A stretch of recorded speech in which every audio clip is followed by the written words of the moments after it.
इस वीडियो में दो चीजें हैं मैं एड्रेस करना चाहूंगा। इससे पहले मैं प्राइवेटली भी मैं इंजीनियर साहब को ये मैसेज भेज चुका हूं कि ये आदमी जितना ज्यादा आपके करीब आने की कोशिश करता है, ये शार्क्स हैं, खुद को महफूज रखें इन लोगों से, इसलिए कि खुदा ना खास्ता अगर कोई आदमी आपको इनके साथ कोई ऐसा तासुर ले लेता है कि आप एक ही पेज पे हैं और खुदा ना खास्ता कोई आपका नुकसान करने की कोशिश करता है, तो इन लोगों की ईद हो जाएगी। कि हम तो पहले ही कहते हैं जी मुसलमान दरिंदे हैं, भेड़िए हैं, वगैरह वगैरह जो भी ये टर्म्स हमारे लिए इस्तेमाल करते हैं, इनका इसमें फायदा होगा, आपका कोई फायदा नहीं होगा, उम्मत का फायदा नहीं होगा। इंजीनियर साहब एहतियात आपको भी करनी चाहिए, ना सिर्फ ये कि ऐसी बातें ना करें कि ये तासुर पब्लिक में मिले कि आप अलाइंड हैं। लोगों ने सवाल किए हुए हैं इससे, जहां पे हारिस सुल्तान ने आगे से जवाब दिए हुए हैं कि मैं इंजीनियर साहब के अगर इतने करीब हूं तो वो किस वजह से हूं, और अगर नहीं हूं तो किस वजह से नहीं हूं। ये होगी मेरी आपसे बात। अब चलते हैं हारिस सुल्तान की तरफ। हारिस सुल्तान, तुम्हें तो बहुत अपने कोई मान है इवोल्यूशन पे डिबेट करने का, तो मेरे साथ कर लो।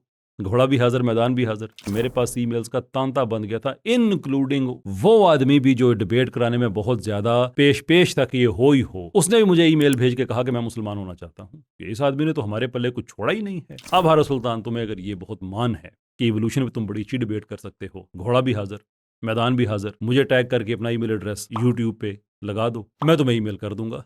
मेरी कोई ईगो नहीं है।